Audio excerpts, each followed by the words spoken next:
And similarly, A&I group of companies जिसने बहुत कम अरसे में अपने विजन, अपने आइडियाज और अपनी क्रेडिबिलिटी को साबित किया है, पूरे पाकिस्तान में उस पर हम सलाम पेश करते हैं।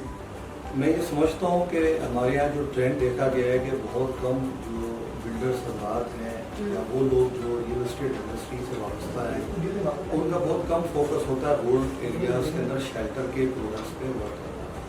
क्योंकि हम अगर अपनी आबादी को देखते हैं या अपनी जोग्राफिकल पोजीशन को देखते हैं, इट्स मोर देन 70% हमारा जो एरियाज़ है वो रूरल पे डिपेंड करता है। तकरीबन 30% हमारा एरिया है वो अर्बन पे डिपेंड करता है। तो जैसे अर्बन एरियाज़ के अंदर डेवलपमेंट हो रही है, बिल्डर्स काम कर रहे हैं, प्रोजेक्ट्स दे रहे हैं और पर्टिकुलरली ऐसे क्वालिटी प्रोडक्ट्स दे रहे हैं जहाँ पे लोगों का जो लिविंग लाइफस्टाइल वो बेहतर हो रहा है। सबसे पहले तो सना हमारा इनिशिएटिव ये था कि लोगों को बैंकिंग नेटवर्क में लेकर आया जाए।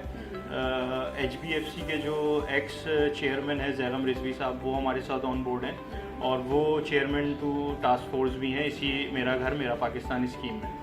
तो बहुत सारे जो इश्यूज़ वो ये हैं कि लोगों की अवेयरनेस का कुछ इशू है और आपको पता है जैसे पाकिस्तानियों के लिए बहुत सारी स्कीम्स आती हैं और बहुत सारे ऐसे बेनिफिट्स हैं, फाइनेंशियल बेनिफिट्स जो आप अवेल कर सकते हो और जो सिर्फ अवेयरनेस की वजह से आप अवेल नहीं करते हो। तो कंपनी की पॉलिसी ये है, जो हमने जो अपना एक SOP बनाया हुआ है, हमने तमाम बैंक्स को अपने पास ऑनबोर्ड कर लिया। जैसा आपने देखा बैंक इस्लामी, मिज़ान बैंक, MCB और इस तरीके से हमारे पास तमाम बैंक्स मौजूद हैं। इन बैंक्स के हमने कियोस्क अपने पास लगा दिए हैं। जो भी हमारे पास इवेंट्स में लोग आते हैं वो जाकर अपनी इन्फॉर्मेशन हासिल कर सकते हैं कि how to attain loan from these banks और क्या उसकी डॉक्यूमेंट प्रोसीजर है और कितने टाइम में वो मिल सकता है। आफ्टर लोन लेने के बाद की क्या सिनेरियो होगा, लोन लेने के बाद का क्या प्रोसीजर होगा, किस तरह से मजीद जो है क्या उनको ये भी आगाह किया जाता है कि अगर आपने लोन ले लिया उसके बाद आपने क्या करना है? देखिए, जब आप लोन ले लेते हैं और आपको घर मिल जाता है, आप अपने घर में शिफ्ट हो जाते हैं, उसके बाद आप जहाँ पे आप रह रहे थे, घर जब इसके पास अपना घर नहीं है, इसका मतलब वो किराए के घर पे रह रहा है। किराए का भी अगर कराची में कोई किराए पे रहता है तो मिनिमम भी 12-15 हज़ार किराया देता है, छोटा घर है। वो अब इंस्टॉलमेंट की सूरत में दे रहा होगा। 20 साल तक का लोन है, जो मैक्सिमम जो टेन्योर है वो 20 साल है, मिनिमम जो है वो 5 ईयर्स है।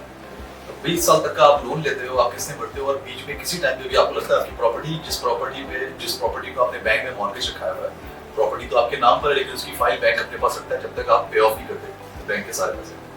तो जिस टाइम पे आपकी चीजें क्लियर हो जाती है, सारी आप पेमेंट क्लियर कर देते हो, तो आपको फाइल आपके हाथ हैंड ओवर हो जाती है, बैंक रजिस्टर होता है। बीच में इस दौरान कभी भी आपके पास पैसे आ जाते हैं और आप चाहते हो कि बैंक को आप पे ऑफ करना चाहते हो, या आपकी प्रॉपर्टी की वैल्यू बढ़ गई है, आप दूसरी प्रॉपर्टी उसको बेच के शहर में कोई प्रॉपर्टी या रिस्क खरीदना चाहते हो, तो आप बैंक को पे ऑफ कर सकते हो। एक्चुअल जो कैपिटल बैंक का है वो वापस कर दें। तो बैंक की अभी एवरेज हम जो इस स्कीम के तहत जो आपने जो बैंक को जो रेंटल कीमत पे देने हैं वो देने हैं 5% पर ईयर, और कराची की जो प्रॉपर्टी की जो एवरेज ग्रोथ होती है वो होती है 20%। एवरेज ग्रोथ है 20% साल की। तो इसका मतलब है कि जो प्रॉपर्टी आप 50 लाख की खरीद रहे हो, वो प्रॉपर्टी 20% बढ़ेगी, मतलब 60 लाख रुपए 10 लाख रुपए बढ़ जाएंगे उस प्रॉपर्टी के ऊपर एक साल में। मिनिमम ये रेशियो है हमारी प्रॉपर्टी का कराची के अंदर, चाहे वो रिमोट एरियाज की, चाहे सुजानी में हो, चाहे विद इन सिटी हो तो ज़्यादा रेंज पड़ती है। अगर आप इसकी 45 है नेशनल हाईवे पे तो वहाँ पे भी 20% रेट पड़ती है।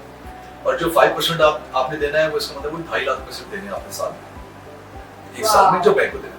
आप सोचो कि आज आपने 30 लाख रुपए ले लिए, एक साल बाद आपकी प्रॉपर्टी के 10 लाख रुपए रेट बढ़ गए, आपने प्रॉपर्टी अपनी बेच दी, 2.5 लाख रुपए एक साल में बैंक को दिए, बाकी कैपिटल बैंक का दिया, आपको तो भी प्रॉफिट आया। तो अवेल हर किसी को अवेल करना चाहिए। ये एक ऐसी स्कीम है जब गवर्नमेंट देना चाह रही है तो अब आपको चाहिए कि इसको अवेल करें। इस लोन को 5% का मतलब है हमारा जो स्टेट बैंक का रेट है वो भी 12.5% है एवरेज। बिल्कुल, और तमाम तो स्कीमें तभी कामयाब होगी जब इसकी सही तरीके से जो है वो अवेयरनेस दी जाए। और यहाँ पर जिस तरह से A&I ग्रुप ऑफ कंपनी जो है वो आवाम तमाम जितने लोग हैं उनको अवेयरनेस फराहम कर रहा है, ये सबसे अच्छी बात है।